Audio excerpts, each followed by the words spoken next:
فسونگر از قلم مرجان کتب مہاجرم از غمی بغم دیگر، میں ایک غم سے دوسرے غم کا مسافر ہوں۔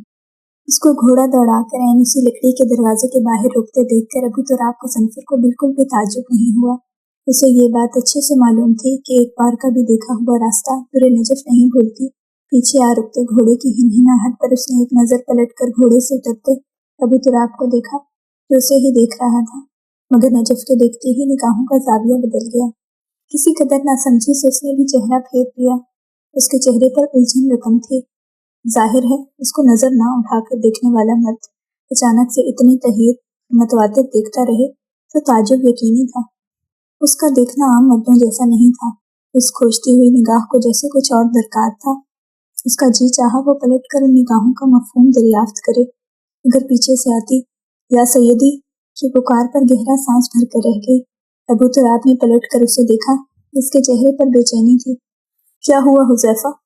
اس کے سوال پر حذیفہ تیزی سے اس تک آیا اور ایک نظر نجف کو دیکھا جو اس کی خاموشی پر سوالیہ پلٹی۔ خلیفہ آپ کو اور ان محترمہ کو دربار میں بلا رہے ہیں، حذیفہ نے قدرے دبے الفاظ میں کہا، مگر نجف کا ماتھا ٹھنک گیا۔ کون سا خلیفہ اور کیسا دربار؟ اس کے سوالات پر ابو تراب اسے دیکھ کر رہ گیا۔ کتنے صاف انداز میں اس نے اسے سمجھایا تھا، مگر جب تک آنکھوں سے نہیں دیکھے گی وہ یقین نہیں کر سکتی تھی۔ شیراز کے لیے نکلنے کا انتظام مکمل ہوا؟ ابو تراب کے سوال پر حذیفہ نے نفی میں سر ہلایا۔ تجارتی قافلے کے ساتھ کل ہی سفر کا آغاز ہوگا۔ حذیفہ کے مزید کہنے پر اس نے پیشانی سہلائی۔ دربار میں بلوانا کوئی خوش آئند بات نہیں تھی۔ تبھی اس نے ایک نظر نجف کو دیکھا جو نہ سمجھی سے ان دونوں کی جانب ہی متوجہ تھی، اور اس کا لباس دیکھ کر اس کو نئے تفکر میں آ گھیرا۔ آپ کے پاس کوئی دوسرا لباس ہے؟ شام گہری ہونے والی تھی اور ایسے میں شیریں سے کہہ کر روایتی لباس کا انتظام بھی نہیں کروا سکتا تھا۔ نجف نے چہرہ جھکا کر اپنے کپڑوں کو دیکھا اور ایک پلک اس کا جی چاہا زمین پھٹے اور اس میں سما جائے۔ سفید شرٹ اب بس نام کی ہی سفید رہ گئی تھی۔ جگہ جگہ مٹی کیچڑ کے نشانات، نیلی جینس اور جوگرز کا حال اس سے بھی بدتر تھا۔ گلے میں ڈال رکھا مفلر کھول کر اس نے بے اختیار اپنی بدنما شرٹ چھپانی چاہی، مگر اس کا کوئی فائدہ نہیں تھا۔ اگر ہے تو تبدیل کرائیں، ہمیں ابھی کہیں جانا ہے، اس کی جانب دیکھے بغیر اس نے نرمی سے کہا، جبکہ نجف خفت سے چہرہ پھیر کر تیز قدموں سے اس گھر کا لکڑی کا دروازہ دھکیل کر اندر چلی گئی۔ اور پیچھے حذیفہ ایک پل کے لیے حیران رہ گیا۔ وہ کیسے دھڑلے سے اندر گئی تھی جیسے اس کا اپنا گھر ہو۔ وہ اسی کمرے میں آئی جہاں سے کئی گھنٹے پہلے نکلی تھی۔ کندھے سے بیگ اتار کر کھولتے ہوئے اس میں سے کپڑے نکال کر آنکھوں کے سامنے کیے اور بے اختیاری میں ایک جوڑا نکال کر باقی سب واپس بیگ میں رکھا، اور ٹھیک 10 منٹ بعد باہر انتظار کرتے ابو تراب غضنفر نے دروازہ کھلنے کی آواز پہ چہرہ اٹھایا۔ سامنے سفید کرتا شلوار پر سفید ہی ریشمی دوپٹہ کندھوں پر پھیلائے در نجف آ رہی تھی۔ سنہری بال ہمیشہ کی طرح رومال یا ربن میں باندھنے کے بجائے چٹیا کر کے آگے کیے گئے تھے۔ ابو تراب غضنفر کی نگاہ صرف ایک پل کو ٹھہری اور دوسرے ہی پل وہ اس ملکوتی حسن رکھنے والی خوبصورت عورت سے نظریں ہٹا چکا تھا۔ اس حسن نے صرف لمحے بھر کو توجہ کھینچی تھی اور بس، کہیں کوئی ارتعاش نہیں اٹھ سکا کیونکہ در نجف بے پردہ تھی۔ در زمین هیچ عاشقی نیست که زمینت نزدند آسمان را دریاب۔ اس زمین پر ایسا کوئی عشق نہیں جو تمہیں نیچے زمین پر نہ گرا دے، سو آسمان کی جانب بڑھو۔ یہ تمہارے لیے نامحرم ہے ابو تراب غضنفر۔ اندر کی سرزنش نے اندر باہر جھنجھوڑ کر رکھ دیا۔ اس شخص کو خود سے غافل دیکھ کر ایک پل کو نجف ٹھہری، مگر دوسرے ہی پل دل کو لپٹ کر حذیفہ اور اس کے سامنے آ کھڑی ہوئی۔ حذیفہ اس کا لباس دیکھ کر حیرت زدہ ضرور ہوا، مگر ابو تراب کی خاموشی محسوس کر کے اسے بھی کچھ کہنا بہتر نہیں لگا۔ کہاں جانا ہے؟ ابو تراب کو گھوڑے کی جانب بڑھتا دیکھ کر اس کو کہنا پڑا۔ آپ کو معلوم ہو جائے گا، پلٹے بغیر اس نے مدھم سا کہا۔ نجف کو نہ جانے کیوں اس کے لہجے میں پریشانی محسوس ہوئی۔ اور آپ میرے ساتھ رہیں گی؟ گھوڑے پر بیٹھنے سے کبھی وہ تنبیہ کرنا نہیں بھولا۔ نجف جو کچھ کہنے لگی تھی خاموش ہو گئی۔ وہ یقیناً پہاڑ پر اس سے پہلے گھوڑا دوڑا کر پہنچنے کی بابت ہی اسے منع کر رہا تھا، کیونکہ جہاں جانا تھا اس کے راستے نجف کو کہاں معلوم ہوں گے۔ کچھ کہے بغیر اس نے بھی اس گہرے بھورے رنگ کے گھوڑے کی لگام سنبھالی، اور کچھ دیر بعد وہ دو گھوڑے ہموار رفتار میں